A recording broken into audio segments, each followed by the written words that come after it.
Right, everybody. So a very important studio. Could we please remove that? All right. So we are having a very important discussion this morning, and it deals with NIB changes and your retirement. And we do have in studio this morning Philip Williams. He's the head of investments at the Unit Trust Corporation, and we also have Mr. Andrew Maharaj, the manager of investment research and strategy. Gentlemen, thank you very much for coming this morning. We do appreciate it. Yeah. Marlon, good morning, and thanks for having us. It's a pleasure to be here. Of course. Well, here's what. As I said, it's a very important discussion, because I think that when we do speak about the NIB changes and more so retirement, I think that many of us still do not really put enough resources as it relates to our retirement and so on. All right. So, Mr. Williams, what's the message this morning when it comes to these NIB changes and our retirement? So the message is, I think it's important for people to recognize that NIS, it was not designed to be a full-time retirement solution. So NIS was designed to provide social insurance for things like, death benefits, you get hurt on work, so that type of benefits. Yes, there's old age pension, but when you mention the increase, that really suggests or highlights the pressure on the system. So there are more older people or more people at the stage of retirement than contributions. And why it is important to have an additional income is because you think about the cost of living or rising cost of living, think about inflation and combine that with age expectancy, with people living longer. As your purchasing power erodes, it just means that the things that you're buying today is going to cost likely a whole lot more at retirement. So very, very, very important to consider that. The other thing, healthcare typically goes up as you get older, so you want to think about that. You may have more doctor visits, medication to buy. So the things that happen at retirement that you may not be thinking about now certainly should be front and center as to why you need additional sources or another plan to take care of retirement. And some people get to retirement and they're still taking care of kids, grandkids, or elderly parents. So whilst the NIS is valuable, it's necessary, it's a good baseline for stability, baseline stability does not guarantee you comfort and security at retirement. So it's very important to know that this is not a full-time plan or solution for your retirement. Yeah, Mr. Maharaj, what do you want our viewers to know this morning? So I want to speak a bit about what we call the retirement gap. And that basically refers to the difference between the amount of money you would require to maintain a comfortable lifestyle in retirement versus what your actual pension income will be, whether that's from NIS payments, senior citizens pension, or from your company's private pension plan. So as Phil would have mentioned, persons are now living longer. So we tend to underestimate how long retirement will last. So if you're planning, for example, to retire at age 60 or 65, that could easily run you into 20, 25, 30 years into retirement. So the question is, have you put aside enough to cover or support yourself for that entire period? The reality is that for a lot of people, the answer is unfortunately no. So the question is, for example, if based on your current lifestyle and needs, you require $10,000 per month to retire comfortably, but your pension income from the various sources only allows for $6,000. That now creates a shortfall, or what we call a retirement gap, of $4,000 per month. So how do you plug that gap? Well, that's where investing comes in. So investing could be that bridge, or that to close that gap. It could provide that additional income so that you could close that gap as well as ensure or preserve that quality of life that you're accustomed to. The alternatives are either you delay retirement or you would need to lower your standard of living, neither of which is ideal for most persons. So that's why it's very important for persons to plan ahead and address the retirement gap as soon as possible. Yeah, and I know Mr. Williams because I notice him, and I've been exposed to a number of posts that you would have put up on social media. But as you know, Mr. Williams, when it comes to investing and investment, I think that's a new concept for the majority of people in Trinidad and Tobago.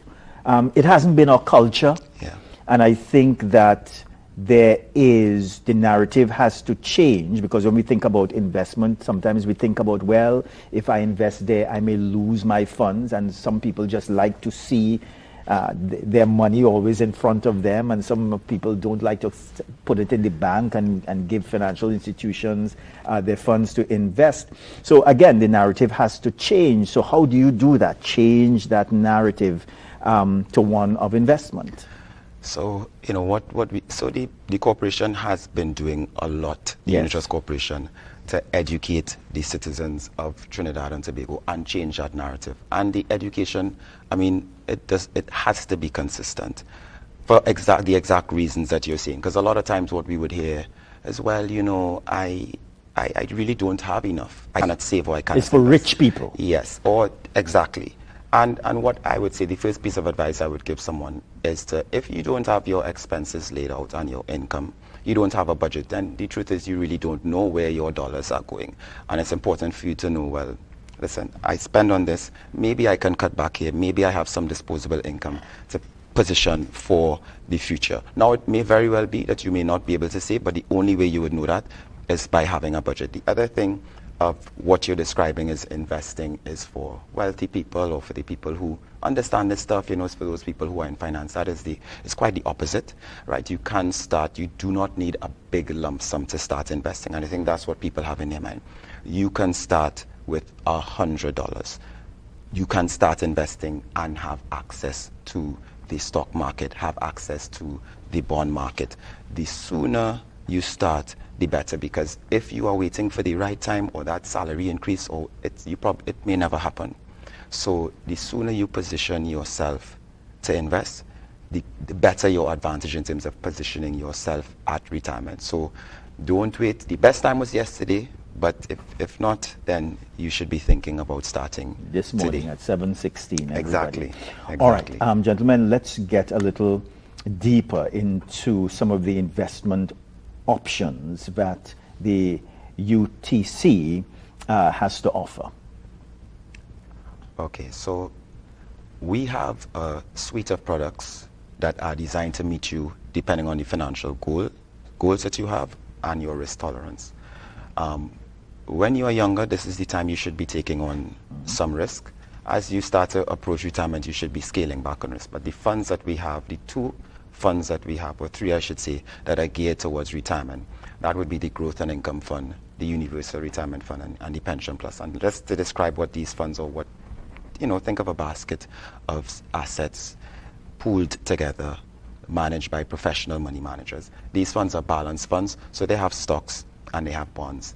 Simple, stocks give you that long-term growth, and the bonds give you that stability with a fixed return. So you get the best of both worlds. Positioning yourself early is best.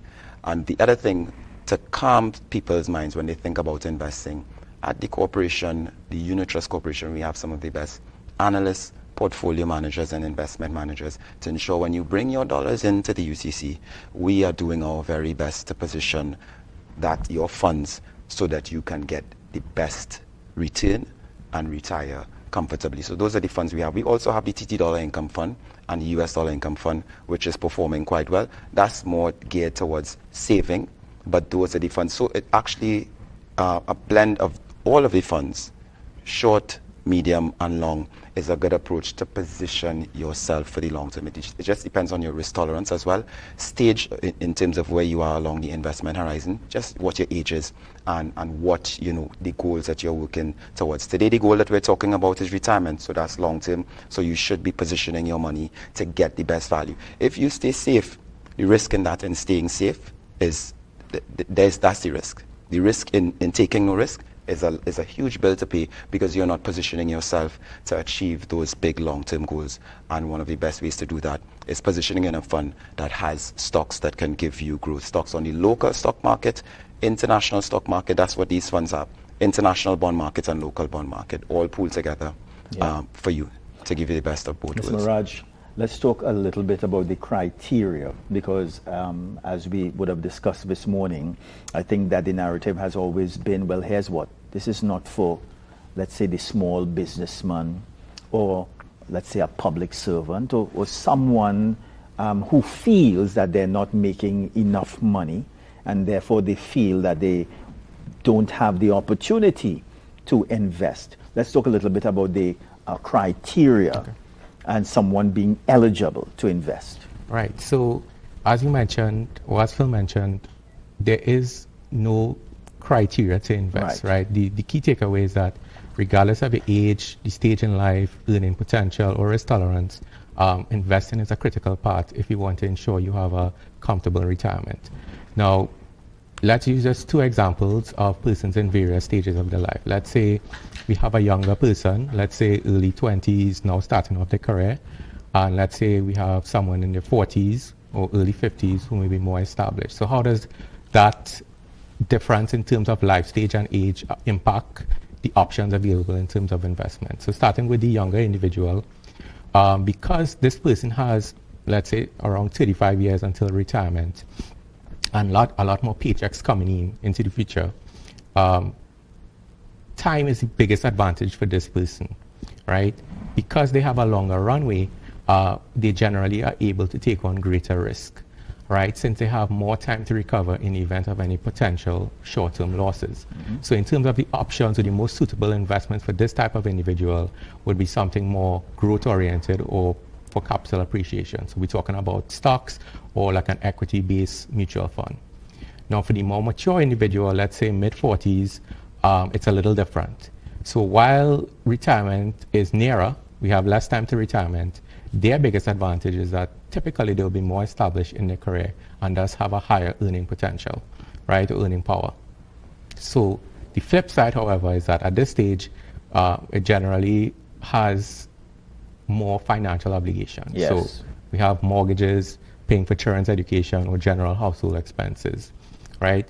So for them, the approach will be a little more balanced. So while they will still need a growth component like the younger individual, in order to keep pace with inflation, they will also require an income component to support their current financial obligations.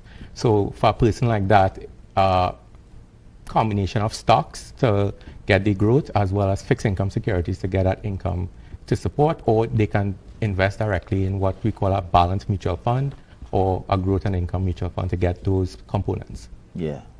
Gentlemen, let's speak a little bit, I think, because this is something that has concerned me over the years. And I think that sometimes when we do speak about financial institutions and someone investing in whatever options that they do have, sometimes it's just a little too safe and the returns are not too good.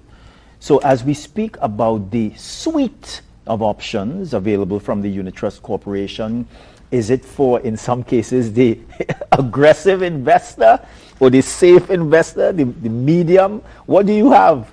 So, yeah, so we do have investments geared to someone, yes, or individuals or unit holders that want to take on risk, right? Now, by nature, so UTC is a, I would say, moderate to conservative institution because of just the amount of the clients that we serve. Right. But if there are also options for you to take on more risk, but that's on like an individual basis. Yes. But generally people are risk averse. They want the big returns, but they don't understand the risk that goes with it. So I would say, so as I said, I just want to recap and mention the funds are invested in stocks on our local stock market. Some of the best companies on our local stock market that are giving profits, and those dividends are passed on to unit holders. And not just the local stock market, but the international stock market as well. So what you find, you might say, okay, well, one economy is not doing as well, but there are other economies. So our investment philosophy, the approach that we take, we scan the globe, scan various industries to position the money appropriately to take on that risk, right, measured risk, so that you get that return. So it's a mixed portfolio. It's a balanced portfolio. Yeah. All right. And if you, particularly the Universal Retirement Fund, gives you, because think of it, the length of time to retirement, you have time because the stock market goes up and down, it fluctuates. So with the Universal Retirement Fund, there's a greater allocation towards those types of investments that will give you that type of return. If you're ultra conservative and you're thinking about just, returns that you want, that not necessarily because you can't guarantee anything, but returns that doesn't position you for risk, then it would be our income funds, which would be the TT dollar income fund and the US dollar income fund. But for retirement, strong suggestion would be the universal retirement fund, the pension plus, and the growth and income fund, which is slightly moderate, but it does also same philosophy. It has stocks on the local and international stock markets and bonds that gives you proper or suitable returns to position you at retirement. Yeah. All right, gentlemen, I just have about 2 more minutes again. Mr. Maharaj, your final comments? So I wonder, for your viewing and listening audience, the key takeaway from us would be, regardless of your age, stage in life, or risk tolerance, investing is a critical aspect of ensuring that you have a comfortable retirement. If, for example, you're a younger person and think that retirement is far away from me, those years can quickly pass by and you don't want to miss the opportunity to use time to your advantage. If you are more mature and nearing retirement and fear that it's too late to start investing, the reality is that it's not too late. It just requires a different approach and a different strategy, right? So if you haven't already started investing, I would urge you to consider investing. And as Philip would have said, the best time to invest is today. You can visit us on our website at ttutc.com, our social media pages, or you can come into one of our many branches and speak to a knowledgeable advisor who could guide you in terms of the options available. Mr. Williams, anything else you'd like to add? Sure, just to underscore what Andrew said, if you haven't started investing, today is a great day to start investing. Come and visit us at the UTC. Don't wait until you get the bigger salary. Don't wait until you get the lump sum. That's very dangerous. Position yourself to start investing today to take care of your retirement. Yeah. Gentlemen, thank you very much for coming this morning. We do appreciate it. As I said, I think that too many people, they don't think about that long road ahead, and sometimes they end up in great difficulty. So I hope that they would have heard your message this morning. It's a very important message. Thanks again, gentlemen. And thanks again for having us. All right, everybody. We are going to a very short break. We are coming back.